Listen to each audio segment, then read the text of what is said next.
going to read chapter 3 of The Last Battle.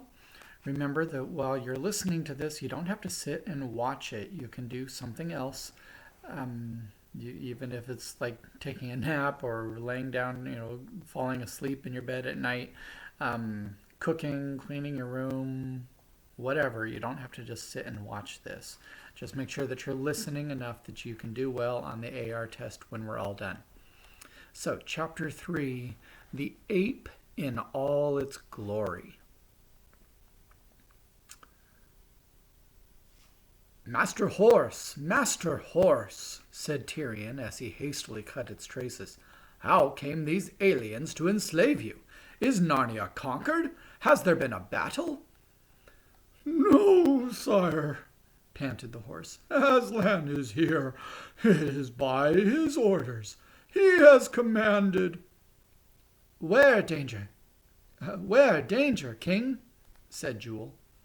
Tirian looked up and saw that Calormenes, mixed with a few talking beasts, were beginning to run towards them from every direction. The two dead men had died without a cry, and so it had taken a moment before the rest of the crowd knew what had happened. But now they did. Most of them had naked scimitars in their hands. Quick, on my back, said Jewel. The king flung himself astride of his old friend, who turned and galloped away.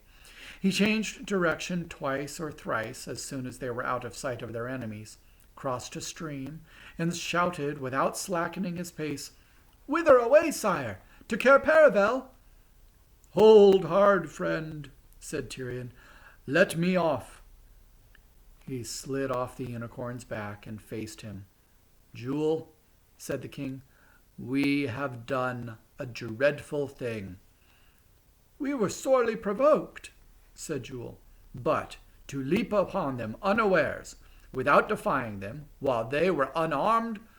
Faugh! We are two murderers, Jewel. I am dishonored forever." Jewel drooped his head. He, too, was ashamed.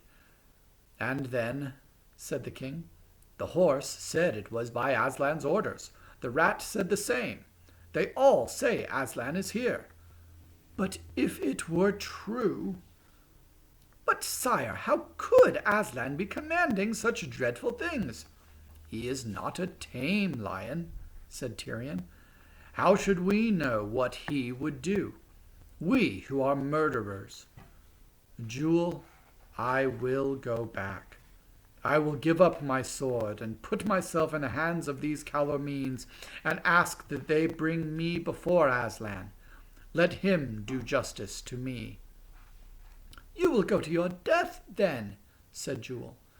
"Do you think I care if Aslan dooms me to death?" said the king. "That would be nothing at all. Would it not be better to be dead than to have this horrible fear that Aslan has come and is not like the Aslan we have believed in and longed for? It is as if the sun rose one day and were a black sun." "I know," said Jewel, "or as if you drank water and it were a dry water. You are in the right, sire. This is the end of all things. Let us go and give ourselves up." "There is no need for both of us to go." "If ever we loved one another, let me go with you now," said the unicorn. "If you are dead, and if Aslan is not Aslan, what life is left for me?" They turned and walked back together, shedding bitter tears. As soon as they came to the place where the work was going on, the Calormenes raised a cry and came towards them with their weapons in hand. But the king held out his sword with the hilt towards them and said, "I, who was king of Narnia, am now a dishonored knight. Give myself up to the justice of Aslan. Bring me before him."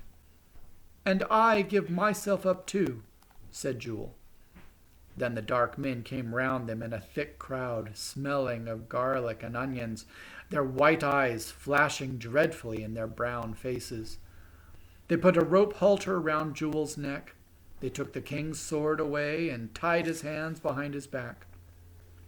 One of the Calormenes, who had a helmet instead of a turban and seemed to be in command, snatched the gold circlet off Tyrion's head and hastily put it away somewhere among his clothes. They led the two prisoners uphill to a place where there was a big clearing, and this was what the prisoners saw. At the center of the clearing, which was also the highest point of the hill, there was a little hut like a stable with a thatched roof. Its door was shut. On the grass in front of the door there sat an ape. Tyrion and Jewel, who had been expecting to see Aslan and had heard nothing about an ape yet, were very bewildered when they saw it. The ape was, of course, Shift himself, but he looked 10 times uglier than when he lived by Cauldron Pool, for he was now dressed up. He was wearing a scarlet jacket which did not fit him very well, having been made for a dwarf. He had jeweled slippers on his hind paws, which would not stay on properly because, as you know, the hind paws of an ape are really like hands. He wore what seemed to be a paper crown on his head. There was a great pile of nuts beside him, and he kept cracking nuts with his jaws and spitting out the shells. And he also kept on pulling up the scarlet jacket to scratch himself.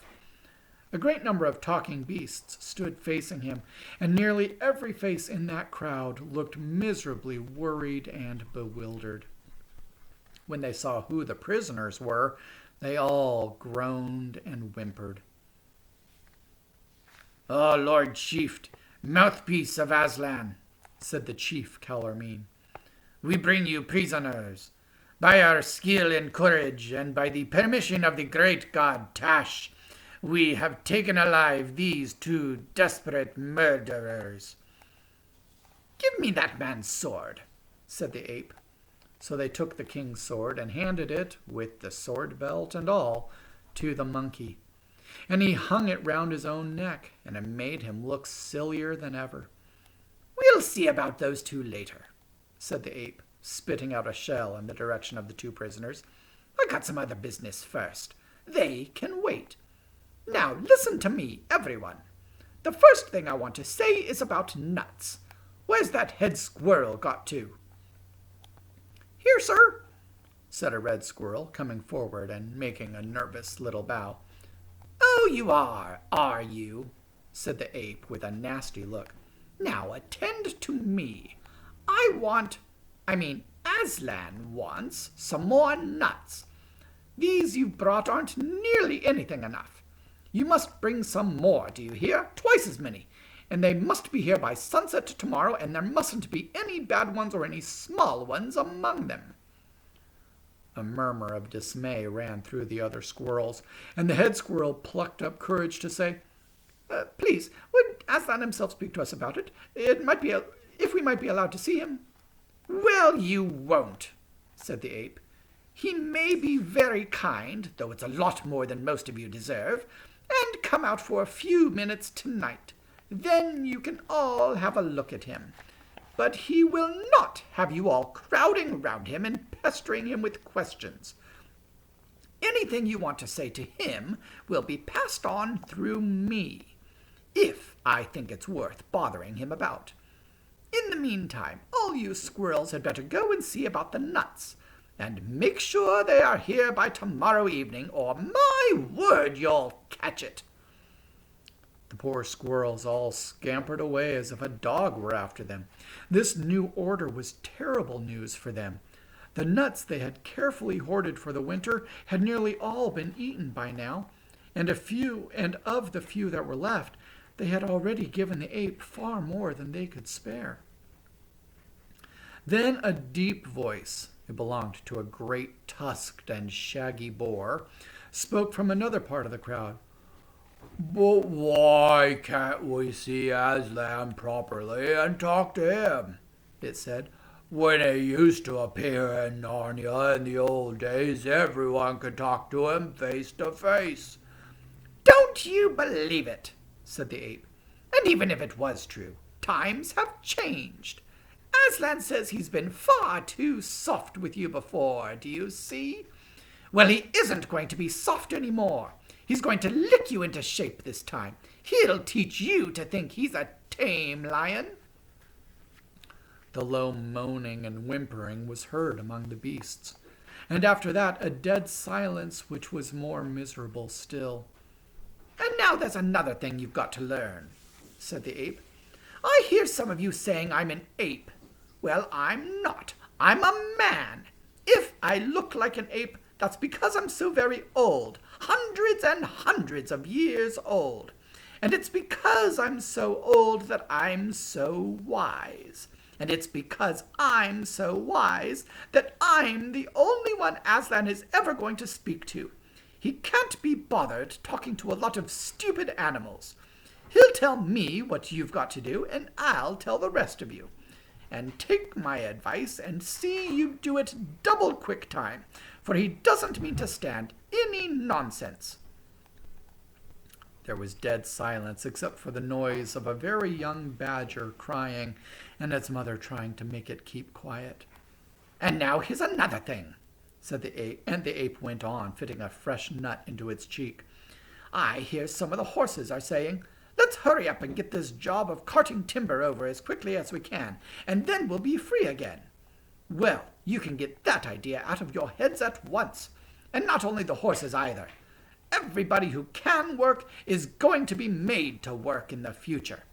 Aslan has it all settled with the king of Calormen, the Tisroc, as our dark-faced friends, the Calormenes, call him. All you horses and bulls and donkeys are to be sent down into Calormen to work for your living, pulling and carrying the way horses and such do in other countries. And all you digging animals like moles and rabbits and dwarfs are going down to work in the Tisroc's mines. And—" "No, no, no!" howled the beast. "It can't be true. Aslan would never sell us into slavery to the king of Calormen." "None of that! Hold your noise," said the ape with a snarl. "Who said anything about slavery? You won't be slaves. You'll be paid. Very good wages, too. That is to say, your pay will be paid into Aslan's treasury, and he will use it all for everybody's good." Then he glanced and almost winked at the chief Calormene. The Calormene bowed and replied, in the pompous Calormene way, "Most sapient mouthpiece of Aslan, the Tisroc, may he live forever, is wholly of one mind with your lordship in this judicious plan." "There, you see," said the ape. "It's all arranged, and all for your own good. We'll be able, with the money you earn, to make Narnia a country worth living in.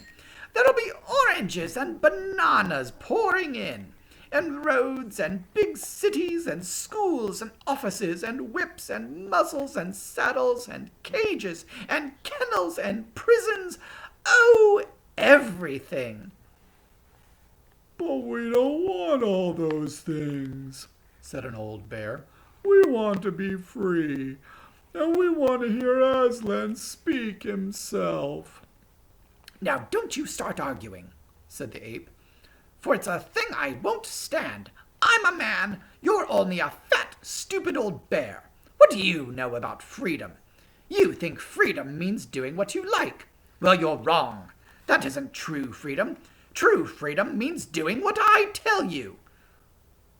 "Huh?" grunted the bear and scratched its head.